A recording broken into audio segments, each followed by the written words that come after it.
सुखा सारिखे पूर्ण वैराग्य ज्याचे वसिष्ठापरी ज्ञान योगेश्वराचे कवी वाल्मिका सारिखा मान्य ऐसा नमस्कार माझा सद्गुरु रामदासा. जय जय रघुनाथ समर्थ. आज आपण दशक 11 समास तिसरा शिकवण निरूपण हा बघणार आहोत. या प्रस्तावनेमध्ये त्यांनी 15 मण्यांची माळ सांगितलेली आहे. आणि हे सांगताना आपल्याला आता आपण जे बघतोय ते दशक 9 पासनं आपण बघतोय की आपल्याला वेगवेगळ्या पद्धतीने हा उपासना मार्ग म्हणा किंवा हा परमार्थ मार्ग म्हणा याच्यावरनं जे आपल्याला वाटचाल करायची त्याचं प्रॅक्टिकल कसं असायला हवं या गोष्टी त्यांनी ह्याच्यामधनं सांगितलेल्या आहेत. आणि या सांगताना सुद्धा ही 15 मण्यांची माळ गळ्यात घालावी असं त्यांनी सांगितलंय. प्रस्तावनेमध्ये बेलसरांच्या आपल्याला ती पाहायला मिळते, त्याचाही उल्लेख आपण आता करणार आहोतच. पण ती घालणं म्हणजे हे सगळ्या गोष्टी आचरणात आणणं. हे आचरणात आणणं अत्यंत महत्वाचं आहे. ही शिकवण ही दिनचर्या कशी असावी हेही याच्यामध्ये सांगितलंय. ती दिनचर्या भले आत्ता आपल्याला उपयोगी पडत असेल नसेल त्या पद्धतीने वागता येईल असं नाही, कारण काळ बदललेला असतो. पण तरी सुद्धा त्याच्या मागची जी तत्व आहे त्याच्या मागचं जे आपल्याला सांगितलेलं मतितार्थ आहे तो भाव जो आहे तो मात्र आजही आपल्याला कायम ठेवता येतो. आणि हे सगळं सांगत असताना हा नरदेह किती महत्वाचा आहे अशी सुरुवात करून मग त्याची दिनचर्या वगैरे कशी असावी या पद्धतीने त्यांनी सगळं सांगितलेलं आहे. आणि ही सगळी शिकवण त्यांनी आपल्याला रोजच्या आचरणामध्ये आणणं गरजेचं आहे असा उल्लेख केलेला आहे. म्हणून याला शिकवण निरूपण असं म्हटलंय. बहुता जन्माचा सेवट नरदेह सापडे अवचट येथे वर्तावे खोखट नीती न्याये श्रीराम प्रपंच करावा नेमक पहावा परमार्थ विवेक जेणे करिता उभय लोक संतुष्ट होती श्रीराम. बहुधा जन्माचा शेवट नरदेह सापडे अवचट. 184 जन्माचा जो फेरा आहे तो सगळा पूर्ण झाल्यावरती पाप पुण्य जिथं समान होतात अशा ठिकाणी नरजन्म प्राप्त होतो असं शास्त्राने आपल्याला सांगितलेलं आहे. हा नरदेह अतिशय दुर्लभ आहे, कारण ते मोक्षाचं द्वार आहे. याच जन्मामध्ये आपल्याला मोक्ष मिळू शकतो, कारण इतर जन्म जे आहेत 184 योनी ज्या म्हटलेल्या आहेत त्याच्यामध्ये बाकीचे जे आहेत ते सर्व जन्म हे भोग योनी असतात. मनुष्य जन्म हा कर्म योनी आहे, त्यामुळे नीती न्यायाने योग्य तऱ्हेने सत्कर्म करून त्याला मोक्षाप्रत जाता येते, ते ह्याच जन्मामध्ये जाता येते. म्हणून समर्थ याला धन्य धन्य हा नरदेह असं सुद्धा म्हणतात. पण तो धन्य धन्य नरदेह असं त्यांनी जरी म्हटलं असलं किंवा सर्व संत आपल्याला वारंवार सांगत असतात की आता मनुष्य जन्म आलेला आहे त्याची सत्कृती करून घे, त्याच्यामध्ये सत्कर्म करून घे, त्याच्यामध्ये चांगली कर्म करून मोक्षाप्रत जा. मोक्ष म्हणजे मेल्यानंतर मिळणारी वस्तू नाही. मोक्ष म्हणजे याची देही याची डोळा आपल्याला मिळणारं जे समाधान आहे ते समाधान म्हणजेच मोक्ष आहे. आणि ते सर्व ठिकाणी सारख्या पद्धतीने असलं पाहिजे. हे सारख्या पद्धतीने राहून समाधानामध्ये राहता येणं म्हणजे मोक्ष आहे. पण तो या नरजन्मामध्येच आपल्याला प्राप्त होऊ शकतो. म्हणून त्या नरदेहाचं सार्थक करायचं. हे नरदेहाचं सार्थक करायचं म्हणजे त्याला धन्य धन्य हा नरदेह म्हटलंय त्याप्रमाणे आपण त्याची वर्तणूक करायची आणि त्याचं सार्थक करून घ्यायचं. त्या आळशीपणामध्ये त्याचा विध्वंस करायचा हे आपल्या आपल्या हातात आहे. म्हणजे नरजन्माचं सार्थक करण्यासाठी सत्कर्म सदाचरण नीती न्याय याप्रमाणे वागून आपल्या देहाचं सार्थक करायचं, का या फलाशेमध्ये गुंतून जायचं, सुखोपभोग वासना यात गुंतून जायचं, हे सगळं आपल्या हातात असतं. नरदेह आपल्याला मिळालेला आहे, त्याच्यासाठी शक्ती करण्याची जी प्रेरणा आहे, ती शक्ती देणारा, प्रेरणा देणारा तो अंतरात्मा आहे. हे सगळं असलं तर या नरदेहाचं उचित करायचं का अनुचित करायचं, हे आपल्या हातात आहे. आळस वगैरे पदरी बांधून वेगवेगळ्या कामना इच्छांमध्ये गुंतून त्याचा विध्वंस करायचा, की त्याला सत्कारणी लावायचं, सत्कर्म प्रयत्न असं सगळं करून त्याची सिद्धता करायची. या दोन्ही गोष्टी आपल्या हातामध्ये आहेत. काय करायचं ते आपणच ठरवायचं असतं आणि त्याच्यासाठी सुद्धा आपल्याला परमार्थ विवेक करावा लागतो. प्रपंच असू दे किंवा परमार्थ असू दे, हे दोन्ही गोष्टी विवेकाने विचारानेच कराव्या लागतात आणि तो विचार योग्य तऱ्हेने करावा लागतो. ह्याला सारासार विचार, नित्यानित्य विचार, अशा पद्धतीने वेगवेगळे विचार समर्थाने आपल्या पुढे मांडलेले आहेत. हा सारासार विचार पुढच्याच समासात आपण बघणार आहोत. आणि हे सगळे विचार आपण शांतपणे करायचे आणि मग त्या विचारांप्रमाणे वागायचं, त्या सद्विचारांप्रमाणे वागायचं, हे आपल्या हातामध्ये आहे. समर्थ असं पुढे म्हणतात, शतवरुषे वय नेमिले, त्यात बाळपण नेणता गेले, तारुण्यावघे वेचले विषयाकडे श्रीराम. वृद्धपणी नाना रोग, भोगणे लागे कर्मभोग, आता भगवंताचा योग, कोणे वेळे श्रीराम. शतवर्षी 100 वर्ष आयुष्य धरलेलं आहे आपलं सर्वसाधारणपणे. त्याच्यामध्ये लहानपण जे आहे ते खेळण्या बागडण्यामध्ये निघून जातं. तारुण्य जे आहे ते विषय कामना वासना या भोगण्यामध्ये निघून जातं. वृद्धपणी नाना प्रकारचे रोग निर्माण होतात, ते भोगावे लागतात. मग देवाचा योग केव्हा येणार? म्हणजे ह्या सगळ्या ह्याच्यात गुरफटून गेल्यामुळे देवाची आम्हाला आठवणच राहत नाही. त्यामुळे असं जसं यांनी म्हटलेलं आहे, समर्थांनी म्हटलेलं आहे, तसंच शरपट पंजरिकामध्ये स्तोत्रामध्ये शंकराचार्यांनी तेच सांगितलेले. बालस्तावत क्रीडासक्ता, तरुणस्तावत तरुणी रक्ता, वृद्धस्तावत चिंतामग्ना, परे ब्रह्माणी कोपी न लग्ना. म्हणजे भज गोविंदम भज गोविंदम अशा पद्धतीने हे त्यांनी सांगितलेलं आहे. त्याचप्रमाणे अगदी आत्ता आत्ताच जर आपण बघितलं तर एक कवीनी असं सांगितलेलं आहे. पिक्चर मधलं हे एक गाणं आहे, तेही आपण बघितलं तर आपल्याला लक्षात येईल. त्याच्यातही त्यांनी असं सांगितलंय, लडक पण खेल में खोया, जवानी नींद भर सोया, बुढ़ापा देख कर रोया, यही किस्सा पुराना है, सजन रे झूठ मत बोलो, खुदा के पास जाना है. म्हणजे आदि शंकराचार्यांपासून सगळे आपल्याला सांगत आलेले आहेत. नंतर समर्थांनी आपल्याला सांगितलेलं आहे दासबोधामध्ये. त्याच्यामध्ये अनेक संत होऊन गेले, त्या सर्व संतांनी हे सांगितलेलं आहे की हे सगळं आयुष्य हे असं हातातल्या ओंदळीत जर मोठी घ्यावेत आणि ते भराभर ओघळून जावेत, त्याप्रमाणे भराभर विषय वासनांमध्ये, कामनांमध्ये, खेळण्यामध्ये, बागडण्यामध्ये निघून जातात. मग भगवंताचं स्मरण करणार तरी कधी? बालपणी खेळण्यामध्ये रमतो, तरुणपणी तरुणाच्या मोहामध्ये गुंतो, वृद्धपणी अनेक काळजांनी ग्रस्त होऊन जातो.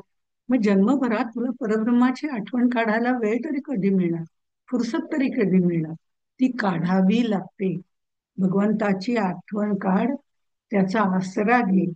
पण नाही, आम्ही तसं करत नाही. जन्माच्या वेळेला आईच्या पोटात अनेक प्रकारचे दुःख आम्ही सहन करत असतो. तो गर्भवासाचा जे कारावास आहे, तोही आम्ही भोगत असतो. आणि यातून सोडव रे बाबा मला, यातून सोडव रे बाबा मला, असं म्हणून त्याचं चिंतन करायला लागतं. आणि ते चिंतन करताना त्याला आमची कुठेतरी दया येते आणि तो म्हणतो, या गर्भातून याला बाहेर सोडवावं. आणि या गर्भातून बाहेर आल्यानंतर नर्स त्याला घेते, अगदी इतकी स्वच्छ धुवून टाकते की जे त्याचे सगळे विचार असतात ते सगळे पुसून टाकते आणि मग मस्तपैकी मायेच्या दुपट्यामध्ये गुंडाळून आणते. हे दुपटं म्हणजे 2 पदराचं दुपटं द्वैतामध्ये त्याला आणून सोडते. तिथेच त्याचं मी माझं सुरू होतं. हे बाळाला आपल्याला दाखवते. बाळाचं आपण कोड कौतुक करायला सुरुवात करतो आणि त्या कोड कौतुकामध्ये बाळ इतकं रमून जातं. आणि मग भगवंत त्याला विचारतो, अरे तू मला वचन दिलं होतं ना पोटातून बाहेर येताना, की मी तुझं स्मरण करीन. मग आता तू तर काही माझं स्मरण करत नाहीये. तो म्हणतो, नको रे, आत्ता कुठे? आता बघ माझे आई वडील किती छान माझं कौतुक करतायत.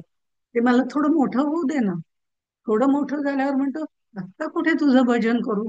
मला अभ्यास आहे ना, अभ्यास करायचा आहे, शाळा आहे, सगळ्या गोष्टी आहेत. आत्ता काही मी तुझं भजन बिजन करणार नाही हं. थोडा मोठा झाला की करी. थोडा मोठा झाला की नोकरी आणि छोकरी याच्यामध्ये गुंतून जातो, तेव्हाही त्याला वेळ नसतो. आणि मग नंतर म्हातारा होतो. पण म्हातारा झाला की शरीर जर्जर होतं. आणि आता तरी कर रे बाबा, झालं ना तुझं सगळं, आता म्हातारपणी तरी नाम घे. तर तो म्हणतो, कसं रे आता शक्य आहे?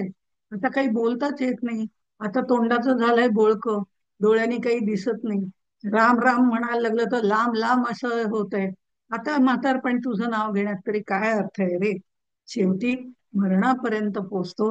लोक त्याला तिरडीवरती ठेवतात, बांधतात आणि म्हणतात, राम बोलो भाई, राम बोलो. तेव्हाही त्याची मान बांधलेली नसते, ती मात्र तिरडीवर तशीच नाही नाही म्हणून हलत राहते. मी तिथपर्यंत तो नामस्मरण चिंतन तो कधी करणार? हा परमार्थ असा आहे जो आपल्याला जन्मापासूनच करायचा असतो, लहानपणापासूनच करायचा असतो. हळूहळू त्याची सवय वाढवायची असते. आणि त्यामुळे हे परमार्थ करणं, प्रपंचाबरोबर परमार्थ करणं तेवढंच महत्वाचं आहे. प्रपंच सोडायचा नाही, प्रपंच करायचाच आहे, पण दोन्हीचा समतोल राखायचा आहे, हे तितकंच महत्वाचं आहे. त्यामुळे परप्रंच आणि परमार्थ ह्या दोन्हीची साधना, समतोलता अगदी व्यवस्थितपणे करायची आहे. आळसाने जीवनाची नासाडी होते. अशा पद्धतीने आळस कुठेही करायचा नाही, बालपणी नाही, तरुणपणी नाही. ज्या ज्या गोष्टी आपल्याला करायच्या त्या सगळ्या करायच्याच आहेत. पण ते करत असताना भगवंताचं स्मरण सुद्धा करायचं आहे. लोक मरमरो जाती वडिले गेली हे प्रचिती, जाणत जाणत निश्चिती कायम आणले. एक एक करून सगळी माणसं मरत जातात. आई वडील, आजी आजोबा, वरची पिढी मरून जाते, हा आपल्याला प्रत्यक्ष अनुभव आहे. पण आपल्याला असं वाटतं आपण मात्र कायम अमृतत्वाचा पट्टा घेऊन आलेलो आहोत. हा, आपल्याला काही मरण वगैरे येणार नाही असं आपल्याला वाटतं. आणि आपण विषय सुखभोग करत राहतो. करू ना म्हातारपणी नामस्मरण, करू ना नंतर नामस्मरण, असं आपण म्हणत राहतो. पण या क्षणभंगूर देहाची जी खरी अवस्था आहे ती समजल्यानंतर सावध होणं अत्यंत गरजेचं असतं. पण तसं प्रत्यक्षात घडत नाही. म्हणजे आपण अमरत्वाचा पट्टा बांधून आलेलो नाही. त्यामुळे उद्या करीन, परवा करीन, तेरवा करीन नाही, आजच प्रत्येक गोष्ट करायला हवी. त्याची सुरुवात आजच करायला हवी. मग तो प्रपंच असो, परमार्थ असो, दोन्ही नीती न्यायाने करायचंय, व्यवस्थित करायचंय. आणि ते व्यवस्थित आजपासूनच करायचंय. परमार्थातलं नामस्मरण करायला किंवा भगवंताचं नाम घ्यायला आपल्याला कुठेही शुभ मुहूर्त पाहण्याची गरज नसते. आपण जेव्हा नामस्मरण घेतो ती शुभ मुहूर्ताचीच वेळ असते, असं पक्क लक्षात ठेवायला पाहिजे. आणि त्या परमेश्वराजवळ फक्त आनंद आणि आनंद आहे. त्याच्या नामस्मरणामध्ये, त्याच्या कीर्तनामध्ये, प्रवचनामध्ये, त्याच्या वेगवेगळ्या तऱ्हेच्या उपासनांमध्ये आपण जेव्हा मग्न होतो ती शुभ वेळच असते. आणि म्हणून प्रत्येकाने आपल्या मृत्यूचं स्मरण ठेवायला पाहिजे, असं समर्थ आपल्याला सांगतात. समर्थ मनाच्या श्लोकामध्ये म्हणतात, जगी पाहता सत्य ते मृत्यूभूमी, जिता बोलती सर्वही मी जीव मी, चिरंजीव ते सर्वही मानताती, अकस्मात सांडोनिया सर्व जाती. म्हणजे ही मृत्यूभूमी आहे. इथे कर्मभूमी आहे तशी ती मृत्यूभूमी आहे. मनुष्य इथे कर्म करू शकतो, वेगवेगळी चांगली कर्म करू शकतो, पण त्याला कर्म करायला अवधी मृत्यूपर्यंत आहे. जीवन हे त्याचं फक्त सार्थक करण्याचं ठिकाण आहे. म्हणजे जन्मापासून मृत्यूपर्यंतचं जे अवधी आहे त्या अवधीमध्ये या मृत्यूभूमीवर आपल्या जीवनामध्ये सत्कार्य करणं आवश्यक आहे. जिवंत असताना सगळ्यांना अहमपणा असतोच. सगळेजण आपल्याला चिरंजीव मानतच असतात. पण केव्हा पटकन सोडून जावं लागेल हे कोणालाही सांगता येत नाही. महाभारतामध्ये सुद्धा जर आपण विचार केला तर महाभारतामध्ये यक्ष प्रश्न आहेत. आणि त्याच्यामध्ये युधिष्ठिराला जरी विचारलं होतं की कोणतं आश्चर्य आहे असं, की जगामध्ये कोणतं आश्चर्य आहे की ज्याच्याबद्दल विचार करावा तेवढा थोडाच आहे, हे आश्चर्यच आहे असं वाटतं. तेव्हा त्यांनी उत्तर दिलं होतं, अहनी अहनी भूतानि गच्छन्ति यम मंदिरम शेषः स्थिरन वमिच्छन्ति किम काश्चर्यम अतः परम. म्हणजे जगामध्ये अवतीभोवती सगळी माणसं मरत असताना आज हा मेला उद्या तो मेला कुठली ना कुठली तरी बातमी येते. अगदी कुणी नाही तर जाणारं येणार प्रेत रस्त्यावरून दिसतं. म्हणजे अवतीभोवती माणसं मरतायत याचं भान आपल्याला ठेवता येतं. माणसं मरतात हे आपण पाहत असतो, पण प्रत्येकाची इच्छा मात्र असते की आपण मात्र अक्षय जिवंत राहणार आहोत, अमरपट्टा घेऊन आलेलो आहोत. यासारखं वेगळं आश्चर्य काय असणार. असं करू नये. थोडक्यामध्ये मृत्यूचं स्मरण असावं. प्रपंच आणि परमार्थ उत्तम तऱ्हेने करावा. दोन्हीची सांगड घालून तो नेटका करावा असं समर्थ सांगतात. पुण्यमार्ग अवघा बुडाला, पापसंग्रह उदंड झाला, यमयातनेचा झोला कठीण आहे श्रीराम. तरी आता ऐसे न करावे, बहुत विवेके वर्तावे, इहलोक परत्र साधावे, दोहीकडे श्रीराम. आता हे दोहीकडे साधायचंय आपल्याला. मृत्यूनंतर होणाऱ्या यमयातना तेही आपल्याला समर्थांनी याच्यापूर्वी सांगितलेले आहे. आपण अधिदैविक, अधिभौतिक आणि आध्यात्मिक, अधिभौतिक, अधिदैविक असे तीन तऱ्हेचे ताप आपण याच्यापूर्वी पाहिलेले. त्याचं डिटेल वर्णन पण पाहिलेलं आहे. त्यातलं यमयातना म्हणजे मृत्यूनंतर होणाऱ्या ज्या यातना आहेत त्या अधिदैविक ताप याच्यामध्ये आपल्याला पाहायला मिळतात. त्यांनी वेगवेगळ्या प्रकारच्या मृत्यूनंतर होणाऱ्या म्हणजे माणसाला स्वर्ग मिळतं का नरक मिळतोय याच्यावरती अवलंबून आहे. माणसाने सत्कर्म केली तर त्याला स्वर्ग मिळतो. स्वर्गात गेल्यावर त्याला तिथले उपभोगता येतात. तर नरकामध्ये म्हणजे वाईट कृत्य केली तर तो नरकात जातो आणि नरकामध्ये त्याला यमयातना भोगाव्या लागतात.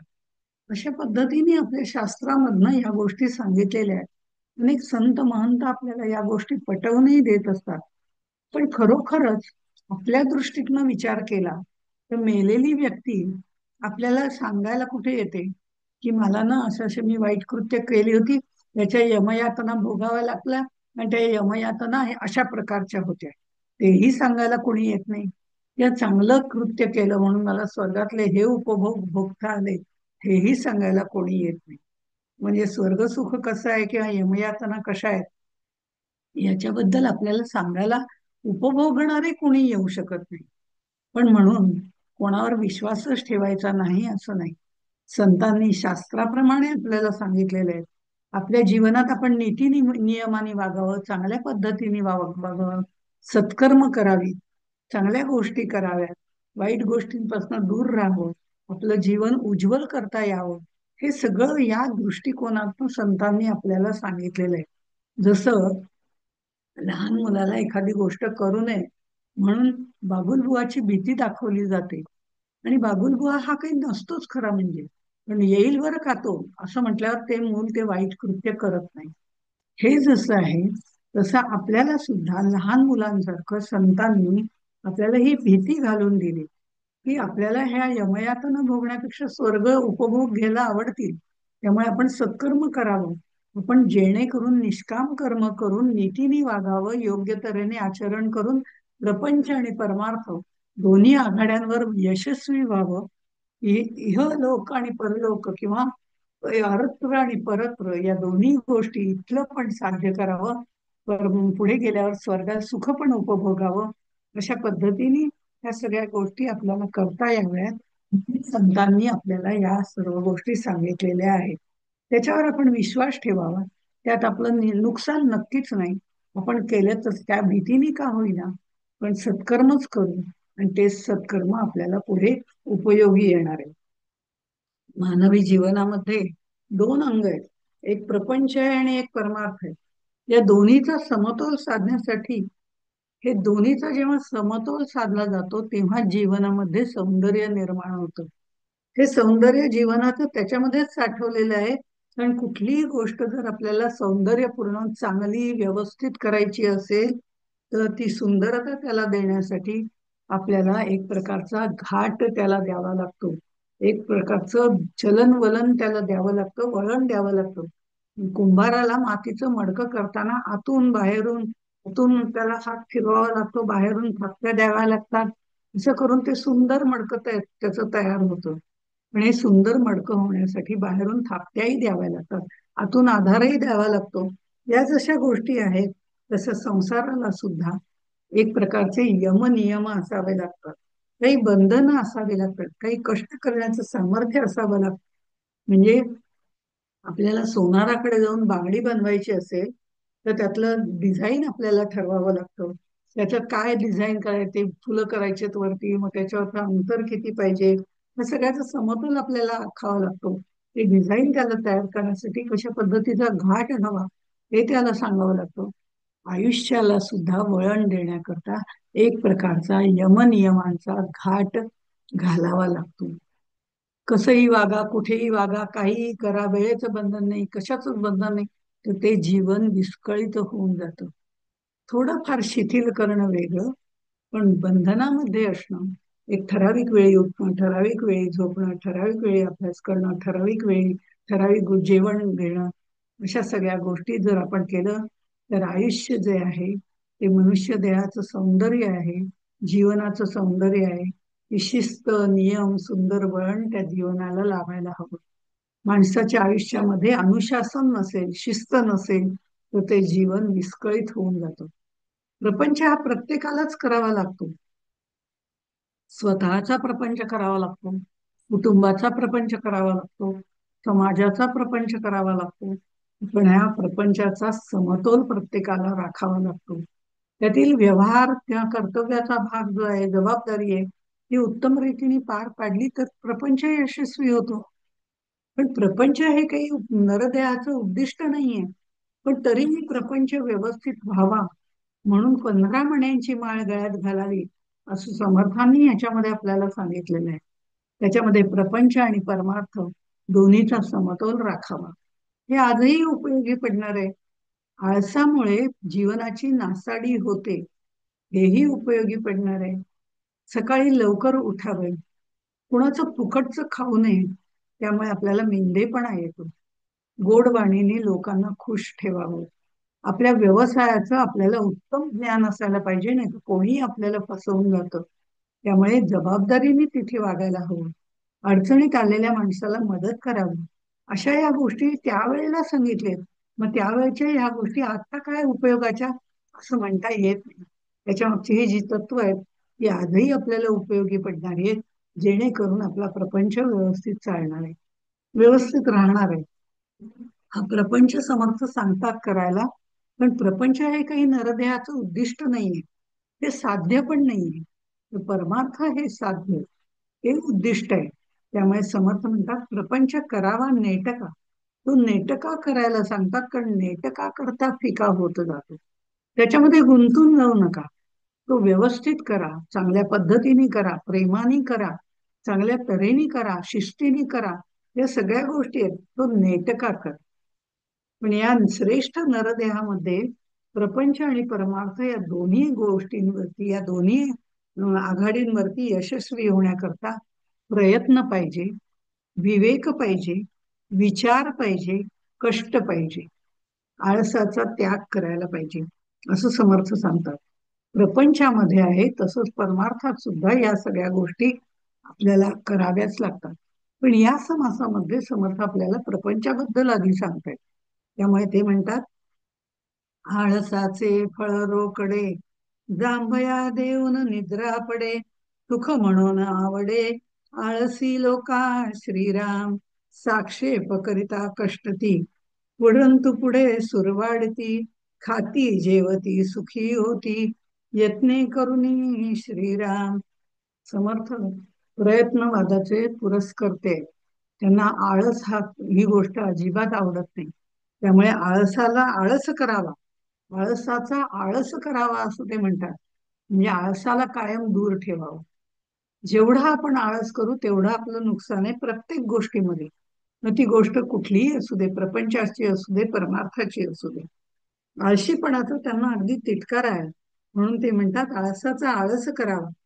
आळस व्यावहारिक दृष्टिकोनातून एक शब्द वापरते की आळसामुळे उदासीनता येते. उदासीनता हा शब्द परमार्थामध्ये खूप उच्च कोटीचा शब्द आहे. की तिथे उदासीन आसीन वरच्या स्तरावरती स्थानापन्न होणं स्थितप्रज्ञाच्या लक्षणामधलं ते लक्षण आहे. त्या दृष्टिकोनातून म्हणत नाही मी. प्रपंचात प्रापंचिक काही शब्द अशा तऱ्हेने वापरले होते. सगळं उदासीन वातावरण आहे असं आपण म्हणतो. काही तिथे आनंद नाही, उत्साह नाही, काही नाही. आळसाच्या ठिकाणी कायम उदासीनता वाढत असते. जिथे जिथे आळस आहे, लोळतायत माणसं, पडलेत माणसं, झोपलेत माणसं, कंटाळा आला, दिवस उजाडला, सगळं 12 वाजले तरी पण लोळतायत, तिथे सगळीकडे उदासीनता येते.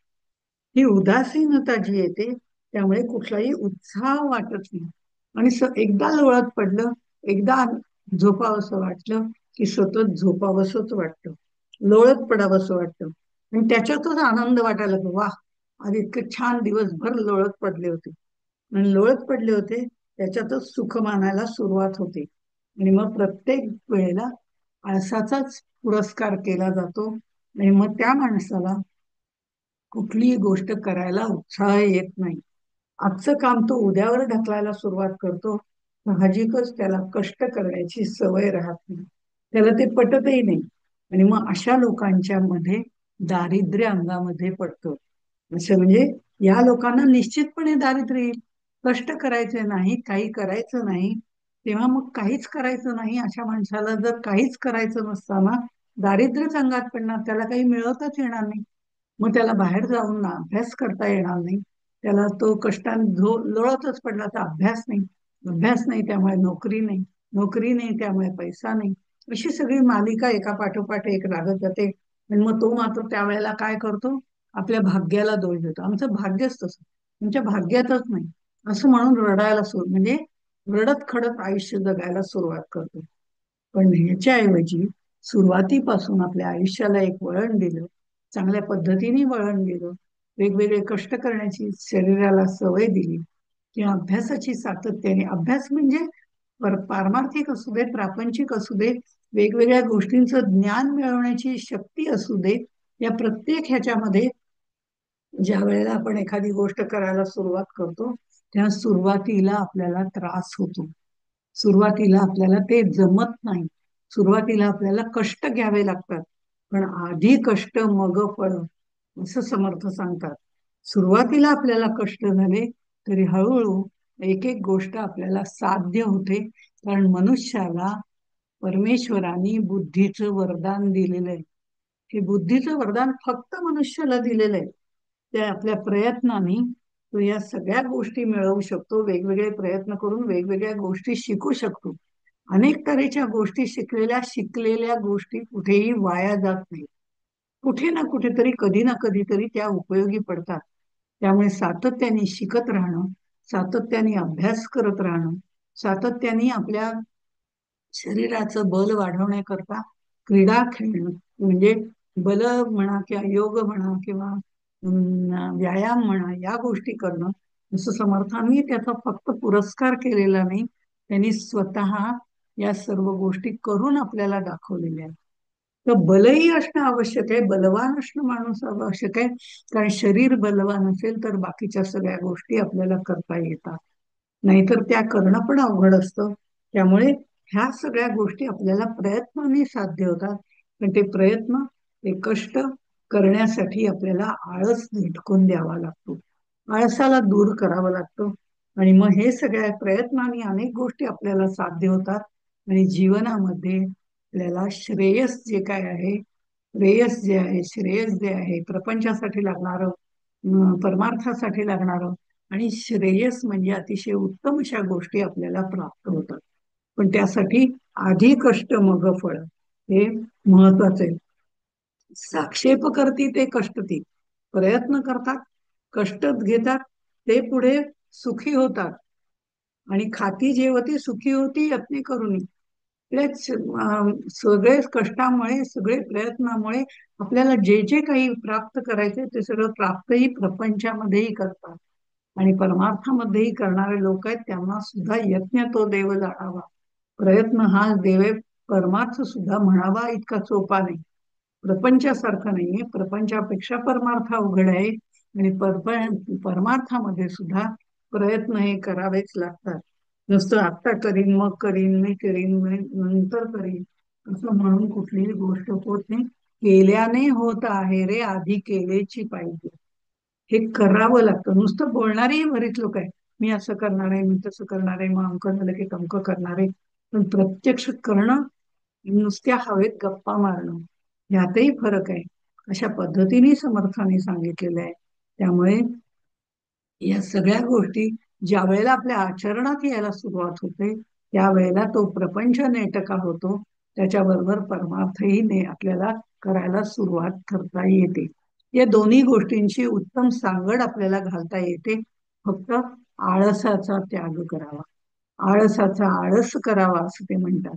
ते या पद्धतीने मग पुढे ते म्हणतात, ऐक सदैवपणाचे लक्षण, रिकामा जाऊ निरीक्षण, प्रपंच व्यवसायाचे ज्ञान, बरे पहा श्रीराम, काही मिळवी मग जेवी, गुंतल्या लोकांस उगवी, शरीर कारणी लावी, काहीतरी श्रीराम. सतत उद्योगात राहा, एकही क्षण वाया जाऊ देऊ नका. पण गेलेला क्षण आपल्याला पुन्हा मिळवता येत नाही, गेलेली वेळ आपल्याला परत आणता येत नाही. हे एक प्रापंचिकांना एक संन्यासी सांगतो. हे संन्यासाने स्वतःचा प्रपंच केलेला नाहीये, समर्थाने स्वतःचा प्रपंच केलेला नाहीये, पण समाजाचा प्रपंच केलेला आहे. त्यामुळे त्या सगळ्यांचा ताळमेळ साधण्यासाठी प्रयत्न करावेच लागतात. कोणाचे फुकटचं खाऊ नका, काहीतरी श्रम करा. आपल्याला जे काही श्रम करता येणं शक्य आहे, शारीरिक आहे, मानसिक आहे, बौद्धिक आहे, असे कुठलेही श्रम करा. घडीने घडी सार्थकाची करावी.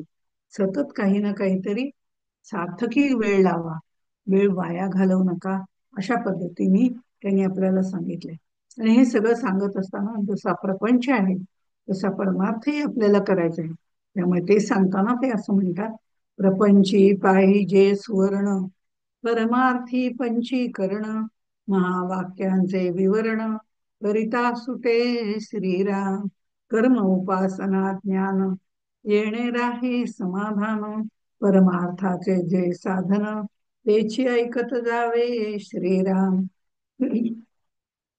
प्रपंच जर उत्तम करायचा असेल तर त्यासाठी स्वर्ण म्हणजे पैसे लागतात, पैशाची गरज असते. बाकी सगळी सोंग प्रपंचामध्ये आपण करू शकतो, पण पैशाचं सोंग कोणीही करू शकत नाही. आणि पैशांची आवश्यकता असते. मग ह्या पैशांची आवश्यकता असते, तर ते पैसे मिळवण्यासाठी आपल्यामध्ये चांगले गुण असणं आवश्यक आहे.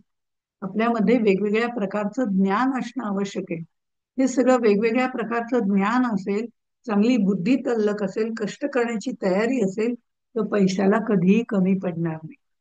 पण आळसामध्ये जर आयुष्य घालवलं तर पैसे कधीच आपल्याला मिळणार नाही. त्यामुळे प्रपंच जर करायचा असेल तर ते व्यवस्थित चालण्यासाठी आपल्याला पैशाची गरज असते.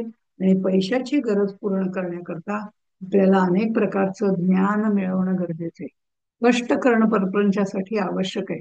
वेगवेगळ्या गोष्टींची परिपूर्तता करणं आवश्यक आहे, आणि म्हणून त्याच्यासाठी प्रयत्न करणं आवश्यक आहे.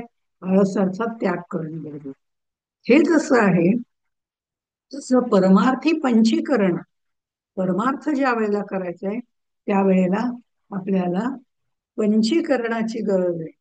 पंचीकरण म्हणजे वेगवेगळ्या आपल्या शरीरामध्ये जी 82 तत्व आहेत, त्या 82 तत्वांचा निराश आपल्याला करायचा असतो.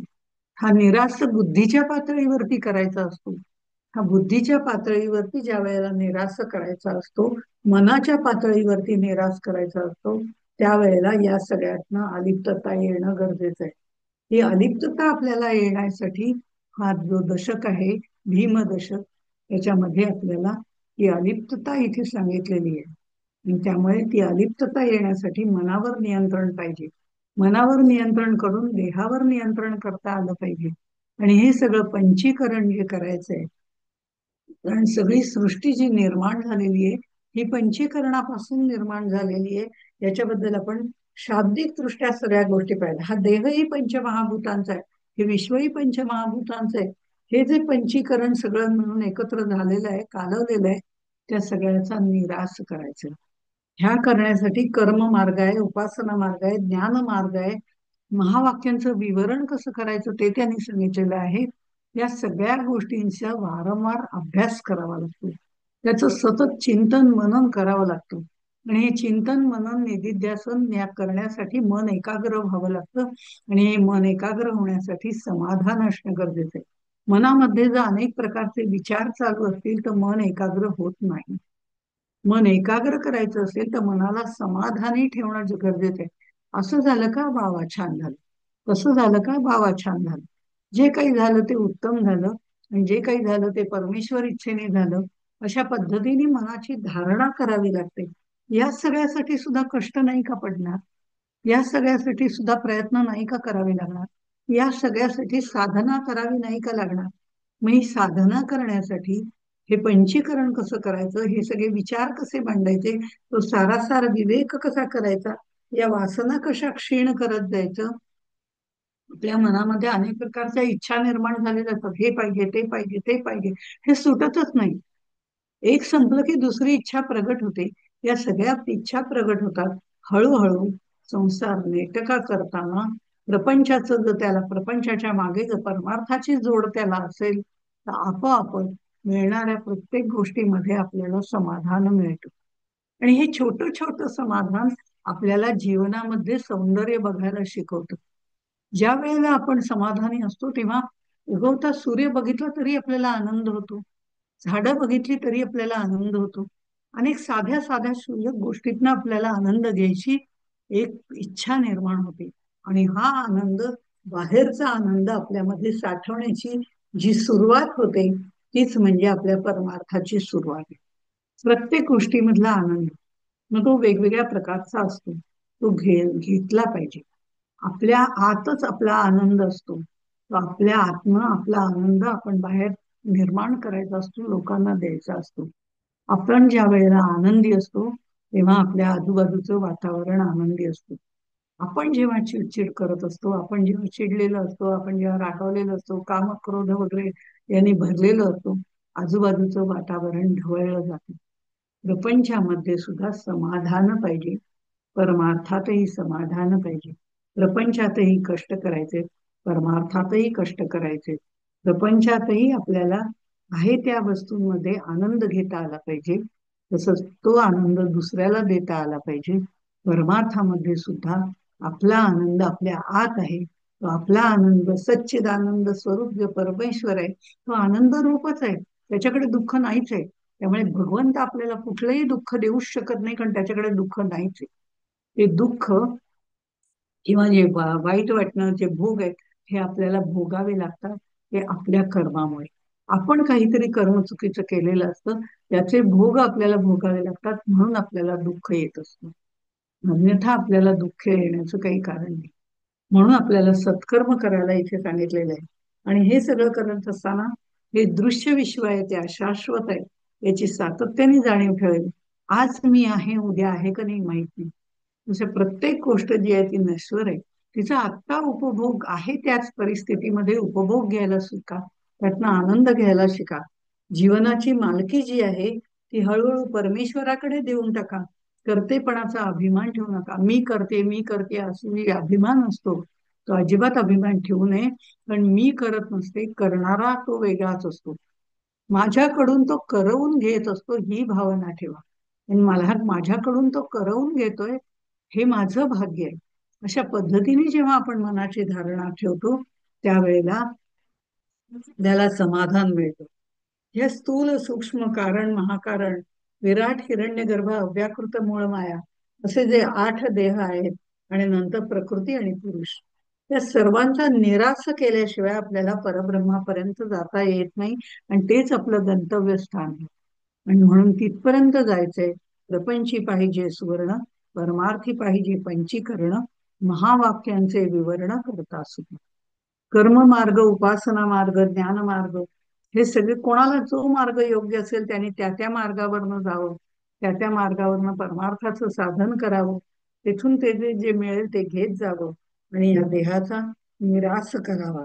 सारासार विचार त्याच्यासाठी आपल्याला करावा लागतो. तो सारासार विचार कसा करायचा हे त्यांनी आपल्याला पुढे सांगितलेलं आहे. पुढच्या समासामध्ये सांगितलंय. त्या समासाचं सार विवेक निरूपण असा हा चौथा समास आहे. तो सारासार विवेक हळूहळू आपण आतापर्यंत पाहतच आलोय. नित्यानित्य, आत्मानात्मा, सारासार विवेक या गोष्टींचे अनेक प्रकारचे टप्पे आपण पाहत आलो. तो कसा करायचा हेही आपल्याला माहिती आहे.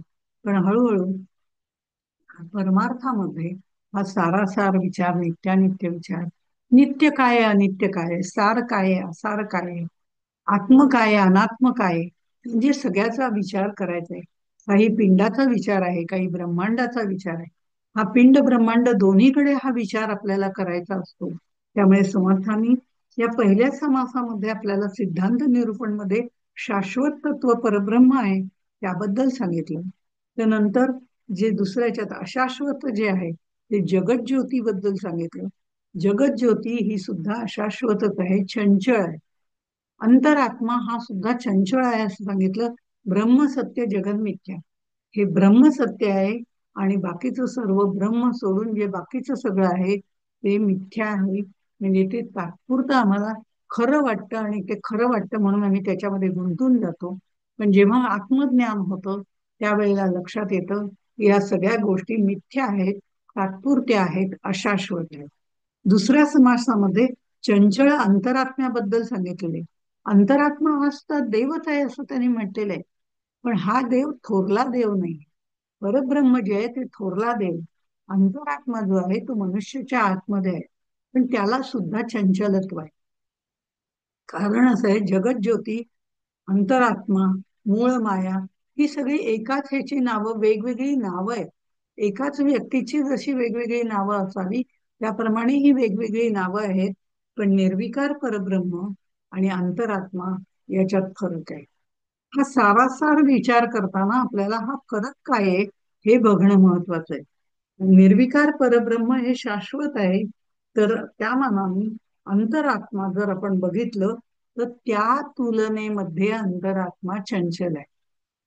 अंतरात्मा चंचल आहे म्हणजे बाकीच्या सर्व त्रिगुण माया म्हणा, गुणक्षोभिणी माया म्हणा, किंवा त्याच्या पुढच्या पंचमहाभूतांचे वेगवेगळे अवतार म्हणा, पृथ्वीपर्यंत झालेलं जडत्व म्हणा, या दृष्टिकोनातून चंचलत्व बघितलं तर ते टोकाचं चंचलत्व आहे. पण अंतरात्म्यामध्ये चंचलत्व आहे, पण ते शुद्ध स्वरूपाचं चंचलत्व आहे. अंतरात्म्यामध्ये चंचलत्व आहे, पण ते स्पंदनात्मक रूपाने आहे, जाणीव रूपाने आहे. अशा पद्धतीने आपल्या आत जो अंतरात्मा आहे त्याच्यामध्ये चंचलत्व आहे, पण ते शुद्ध आहे. पण तरी सुद्धा चंचलत्वच आहे ना, निश्चलत्व तिथे नाही ना. त्यामुळे ते परब्रह्म नाही. चंचलत्व शुद्ध शबल स्वरूपामध्ये आहे. जसं मी म्हटलं की मूळ माया, हे मूळ माया आणि परब्रह्म हे एकमेकांचे एकाच नाण्याच्या दोन बाजू आहेत असं आपण म्हणतो. पण दोन बाजू असल्या तरी त्या मूळ मायेमध्ये ह्या शक्तीचं जे स्पंदन झालं ते स्पंदन आहे म्हणजे चलन आहे, म्हणजे चंचलत्व आहे. जसं आकाश आणि वायू, आपलं आकाश आणि परब्रह्म हे एकच आहेत. परब्रह्म स्वरूपच आकाश आहे आणि आकाश म्हणजेच परब्रह्म आहे. अरे पण आकाशाला परब्रह्म कुठे म्हणतात? पण आकाश दिसतं, आकाशाला शब्द गुण आहे. हे एक दोन गोष्टी आहेत म्हणून आकाशाला थोडस मलिनत्व आलेलं आहे, म्हणून ते शुद्ध नाही, म्हणून ते परब्रह्म नाही. हे जसं आपण म्हणतो तसं चंचल आत्म्याचं आहे. चंचल आत्मा हे खरं आपल्या आतमध्ये आहे, सर्व क्रिया करणारा तो आहे. हे परब्रह्म शाश्वत आहे. पण जगत ज्योती, चंचल आत्मा, अंतरात्मा हे सगळे चंचल आहे. अंतरात्मा हे चंचल आहे. हाच अंतरात्मा जसं शरीरामध्ये राहून अनेक प्रकारची कार्य करतो तसं तो ब्रह्मांडामध्ये, विश्वामध्ये राहून विश्वातली अनेक कार्य करतो. त्यामुळे तो पिंडातही आहे, तो ब्रह्मांडातही. त्यामुळे परब्रह्म शाश्वत आहे, जगत ज्योती अशाश्वत आहे असा सिद्धांत मांडलेला आहे. आणि या सगळ्या गोष्टी ज्या आहेत या मायेत येणाऱ्या आहेत. ह्या मायेत येणाऱ्या चार जीवांचं किंवा चत्वार देवांचं त्यांनी सगळ्याचं वर्णन करून पिंड ब्रह्मांड याचं साम्य दाखवलेलं आहे.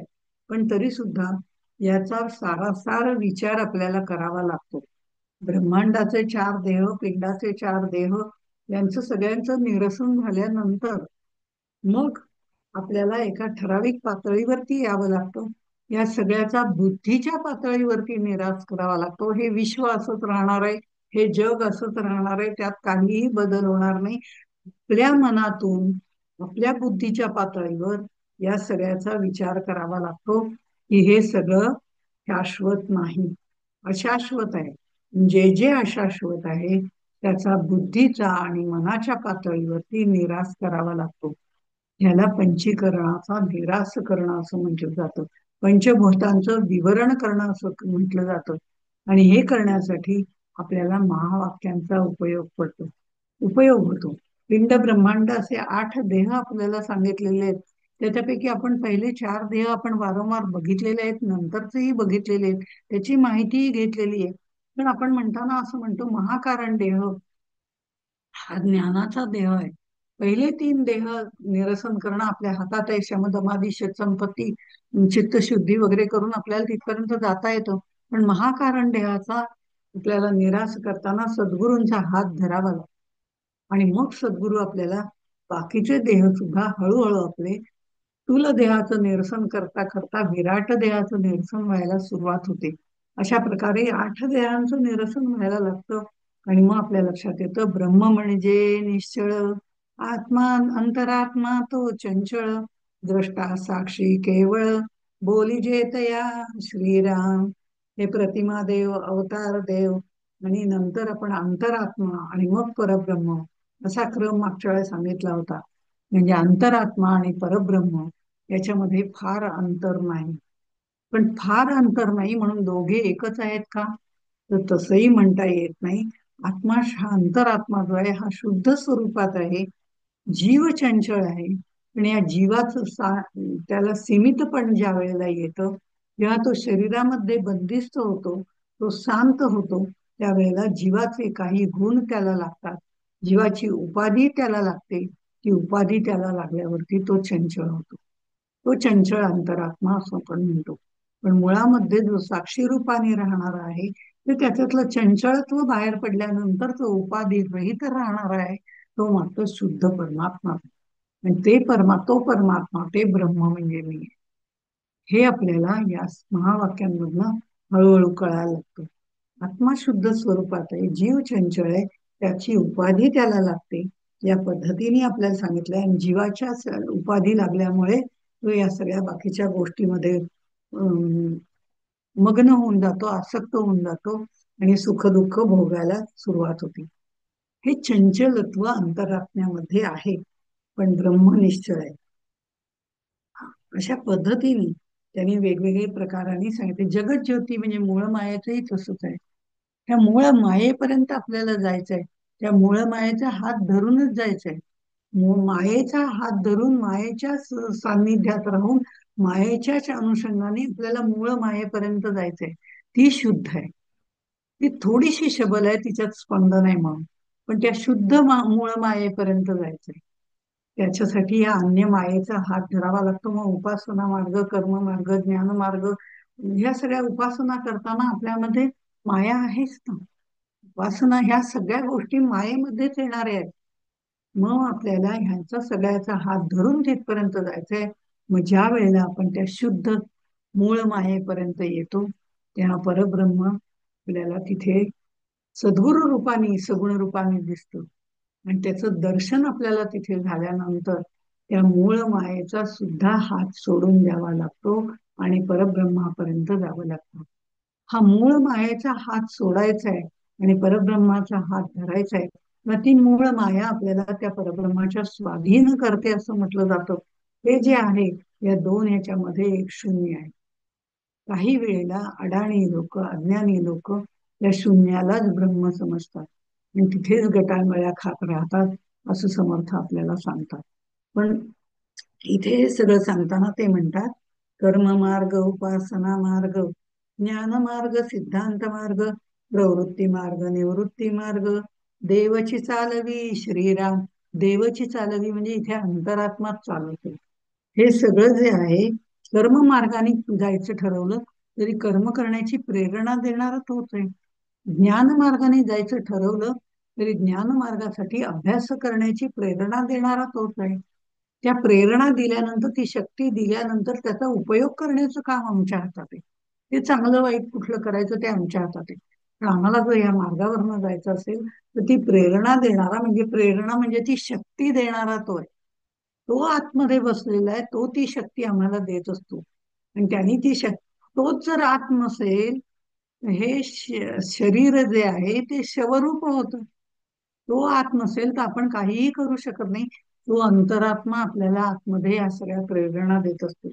मग ज्ञान मार्ग असो, योग मार्ग असो, प्रवृत्ती मार्ग असो, निवृत्ती मार्ग असो, कोणताही मार्ग असो, हा हाच आपल्याला प्रेरणा देत असतो, शक्ती देत असतो, बुद्धी देत असतो. ही जी बुद्धी योग तोच देत असतो. आम्हाला हे जे दृश्याचं ज्ञान होतं, हे अमुक आहे ते तमुक आहे असं हे सगळं जे दृश्याचं ज्ञान होतं, ते सुद्धा बुद्धीमुळे होत असतं. ही बुद्धी आम्हाला आत्मज्ञानापर्यंत न्यायचं काम बुद्धी करत असते. ह्या बुद्धीचं असं आहे की ही बुद्धी आम्ही चांगल्या ठिकाणी लावली तर चांगलं कार्य होतं. ही बुद्धी आम्ही वाईट ठिकाणी लावली तर वाईटच कार्य होतं. आणि वाईटाचं फळ वाईट आणि चांगल्याचं फळ चांगलंच मिळतं. हे आपल्याला सगळ्यांना माहितीच आहे. त्यामुळे ही बुद्धी जी आहे ही आत्मज्ञानाकडे न्यायची का देहबुद्धीकडे न्यायची? देहबुद्धी ते आत्मबुद्धी करावी असं दरवेळी सांगितलं जातं. तर देहबुद्धीमध्ये आपण प्रपंच विषयामध्ये गुंतून जातो. पाच विषयांमध्ये गुंतून जातो आणि त्याचा गोंधळ वाढत जातो. म्हणून देहबुद्धी हळूहळू दूर करून आत्मबुद्धीकडे जाण्याची प्रेरणा देणारा पण कर्ममार्ग, उपासना मार्ग या मार्गावरून नेणारा आणि त्या आत्मबुद्धीकडे नेणारा, आत्मज्ञानापर्यंत नेणारा सुद्धा हा अंतरात्मा आहे. तो ही बुद्धी देत असतो. या दोन बुद्धींमध्ये फरक आहे. आत्मज्ञानापर्यंत जाता आलं तर फारच उत्तम आहे. आणि ही सद्बुद्धी आहे, ही व्यवसायात्मिका बुद्धी ज्याला म्हटलं जातं ती बुद्धी आहे. आणि ती बुद्धी त्याच्यातही अनेक प्रकारचे स्तर आहे. त्या मेधावी बुद्धीपर्यंत आपल्याला जायचंय. 8-10 स्तर उपनिषदामध्ये बुद्धीचे सांगितलेले आहे. सामान्य बुद्धी, त्याच्यापेक्षा जास्त श्रेष्ठ बुद्धी, घटी, किंवा नंतर येते ती मेधावी बुद्धी. अशा पद्धतीने वेगवेगळ्या प्रकारच्या बुद्धींचे स्तर, एक एक आपण वरच्या स्तरावर जातो. त्या एका बुद्धीच्या विशिष्ट स्तरावर गेल्यानंतर प्रज्ञा तिथे आपली प्रस्थापित होते. प्रकर्षण ज्ञान आपल्याला प्रस्थापित होतं, आत्मज्ञान प्रस्थापित होतं. आणि ते आत्मज्ञान आपल्याला तिथपर्यंत बुद्धी आपल्याला नेते. पण नंतर मन आणि बुद्धी हे दोन्ही मायेतले असल्यामुळे त्यांना त्या दाराशीच उभं राहावं लागतं. मन आणि बुद्धी आपल्याला आत्मज्ञानापर्यंत घेऊन जाऊ शकत नाही. तिथपर्यंत ती आपल्याला नेऊन सोडते. तिथपर्यंत आपल्याला तिचा उपयोग होतो. नंतर ती बुद्धी आणि ते मन या दोन्हीचाही त्याग करावा लागतो. मनाचा उन्मन करावं लागतं. बुद्धीची सुद्धा आपल्याला तिथेच थांबवावी लागते. आणि बुद्धी आणि मन याच्या पलीकडे असलेलं ते परब्रह्म तिथपर्यंत जायचं असतं. पण हे सगळं करताना आपल्याला प्रत्येक वेळेला सार काय असार काय. आता बुद्धी सुद्धा सारच आहे ना, आतापर्यंत आपल्याला मदत केली. पण पुढे गेल्यावर बुद्धी महत्वाची नाही, मन महत्वाचं नाही, तेही बाजूला सारायचंय आणि त्या परब्रह्मापर्यंत जायचंय. त्याच्यातला नित्य काय आहे, अनित्य काय आहे, हा विचार करावा लागतो. हा स्वस्वरूपाचा विचार शांतपणे विचार करायला लावणारी ही बुद्धी निराळी असते. तिला वैराग्याचा पाठिंबा असतो. ती सत्वगुणी बुद्धी असते. तिच्यामध्ये कल्पना, वासना, भावना, विकार यांनी भरलेलं काहीही नसतं. स्वच्छ आणि शुद्ध प्रकारची असते. हळूहळू हे पिंड ते ब्रह्मांड अशा पद्धतीने अष्टदेहांचं निरसन करावं लागतं. आणि या सगळ्या मागे तिथपर्यंत अंतरात्मा आपल्याला साथ करत असतो. पण नंतर अंतरात्म्याचं सुद्धा जे शबलत्व आहे ते आपल्याला दूर करावं लागतं. आणि मग तो जो आत्मा आहे तो म्हणजेच परब्रह्म आहे. तोच आपल्या आत आहे. तोच ब्रह्मांडात भरलेला आहे. आणि ते दोन्हीचं ऐक्य म्हणजे जीव शिवाचं ऐक्य होतं. आणि मग यासाठी वेगवेगळ्या पद्धतीने आपल्याला जाता येतं. आणि शेवटी अंतिम गंतव्य स्थान आहे ते मात्र एकच आहे. या प्रत्येक टप्प्यावरती आपल्याला सार विचार करावा लागतो, विवेक करावा लागतो. पण तो मनुष्य देहामध्येच आपल्याला करता येतो. त्यामुळे माणसाने विवेकाने वागावं. श्रेष्ठ काय आहे, चांगलं काय आहे, हित काय आहे, अहित काय आहे हे लक्षात घ्यावं. काही वेळेला काही गोष्टी आपल्याला पटकन एखादे फळ देणाऱ्या असतात. पण त्या पटकन फळ देणाऱ्या गोष्टी आपल्याला त्या फळामध्ये गुंतवणाऱ्या असतात. त्यामुळे श्रेयस काय आणि प्रेयस काय, तात्पुरतं मिळणारं फळ हे शाश्वत असेलच असं नाही. तेवढ्यापुरतं असेल, पण त्यातनं पुन्हा दुःख निर्माण होण्याची शक्यता. त्यामुळे शाश्वत फळ मिळणं हे सगळ्यात श्रेष्ठ फळ आहे. म्हणून हे यासाठी सारासार विचार करणं अत्यंत गरजेचं आहे. जसं समर्थांनी आपल्याला सांगितलंय, तो पिंडातही करायचा, तो ब्रह्मांडातही करायचा. पिंडात केला जातो त्याला आत्मानात्म विवेक असंही म्हणतात, आणि ब्रह्मांडात केला जातो त्याला सारासार विचार असंही म्हटलं जातं. पण दोन्हीचा अर्थ एकच आहे. दोन्हीमध्ये विचारपूर्वक विवेकाने प्रत्येक गोष्ट करायची.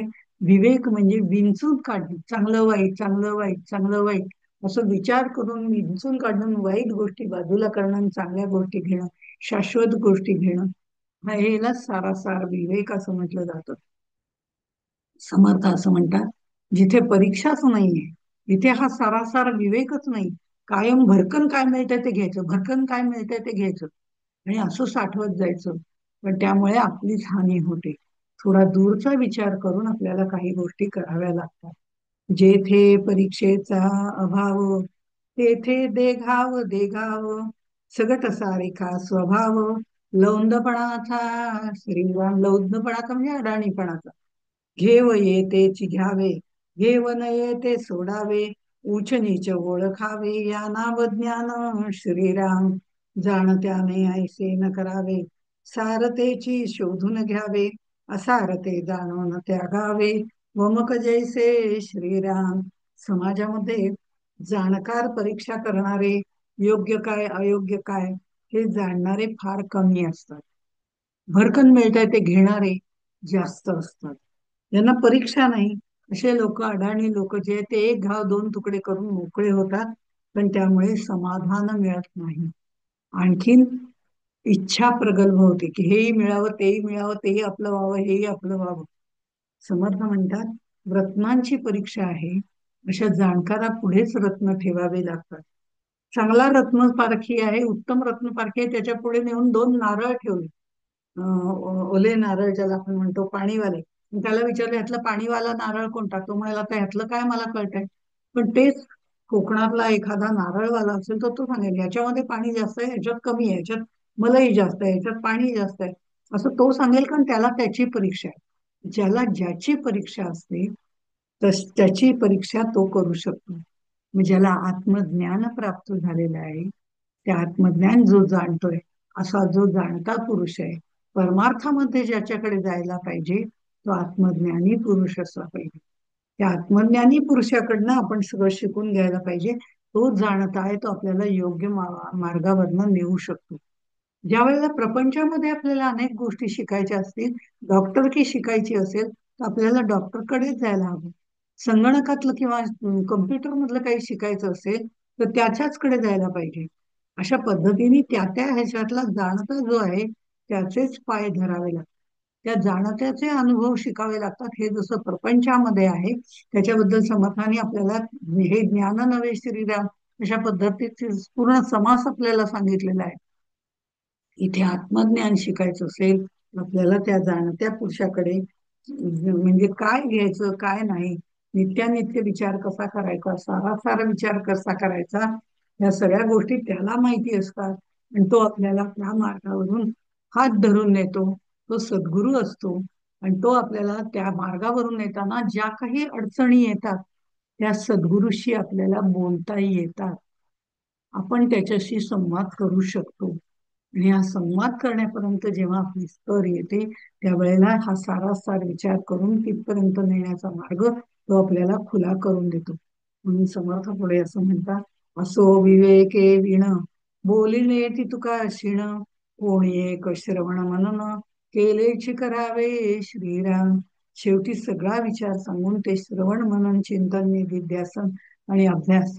पण नुसतं श्रवण करून उपयोग नाही, नुसतं त्याचं मनन करून उपयोग नाही, पण ते सगळं आचरणात येऊन त्याचा सातत्याने अभ्यास केला पाहिजे. तरी ह्या सगळ्या गोष्टी आपोआप घडत जातात. आणि अशाश्वताला जो शाश्वत मानतो तो मूर्ख असतो, तो सुखदुःखात रमून जातो. पण जो सद्गुरूंचा हात धरतो आणि यातून पुढे जातो, शाश्वत काय अशाश्वत काय असा सारासार विचार करतो, आणि हे सगळं सद्गुरूंच्या मार्गदर्शनाखाली करायला सुरुवात करतो, तो मात्र यातून पुढे जातो. जो याचा उत्तम प्रकारे उपयोग करत नाही, या संसारात रमून जातो, या भांडवलाचा चांगला उपयोग करून घेत नाही, त्यांचं मुद्दल सुद्धा निघून जातं, असं समर्थ म्हणतात. कारण ते काय करतात, आपले म्हणजे एक ते करंटे ठकले मुद्दल गेले. एवढा नरजन्म प्राप्त झालेला असून सुद्धा त्याचं सार्थक न करता या प्रपंचामध्ये गुंतून जातात. त्यांचं मुद्दलही म्हणजे हा नरजन्म जो मिळालेला आहे तोही निघून जातो, तोही वाया जातो. त्यामुळे नरदेहाचं सार्थक करावं, सद्गुरूला शरण जावं, ते आपल्याला मार्ग दाखवतात. त्याचा अभ्यास करावा आणि त्यांनी सांगितलेल्या पावलावर पाऊल ठेवून जावं. त्या नराचा नारायण होण्यामध्ये सार्थक आहे. आणि ज्याच्या अधिष्ठानावरती हा प्रपंच, हा प्रकृतीचा खेळ चाललेला आहे, तो खेळ चालवणारा जो आहे तो शाश्वत आहे. हा खेळ जो आहे तो अशाश्वत आहे. तिथे द्वैत निर्माण होतात. ह्याचं योग्य अयोग्य असा सगळा विचार करावा, ह्याचं ज्ञान मिळवावं आणि मग आत्मज्ञानाचा मार्ग अनुसरावा, जो श्रेयस आहे, जो श्रेष्ठ आहे, जो शाश्वताचा आहे. आणि ह्या सगळ्यासाठी सारासार विवेक महत्वाचा आहे. अशा अनेक गोष्टी महत्वाच्या आहेत, ज्या सारासार विवेक केल्यावर आपोआपच या सगळ्या गोष्टींतून, अशाश्वत गोष्टीतून आपल्याला अलिप्तता निर्माण होते. अशा पद्धतीने सारासार विवेकाचा विचार आपण करायला पाहिजे, विवेकपूर्ण विचार करायला पाहिजे, असं समर्थ आपल्याला सांगतात. असे वेगवेगळे प्रॅक्टिकल गोष्टी ज्या आहेत त्या या समासामध्ये भीमदशकामध्ये आपल्याला सांगितलेल्या आहेत. त्या आपण एक एक बघणार आहोत. आज आपण इथेच थांबू. जय जय रघुनाथ.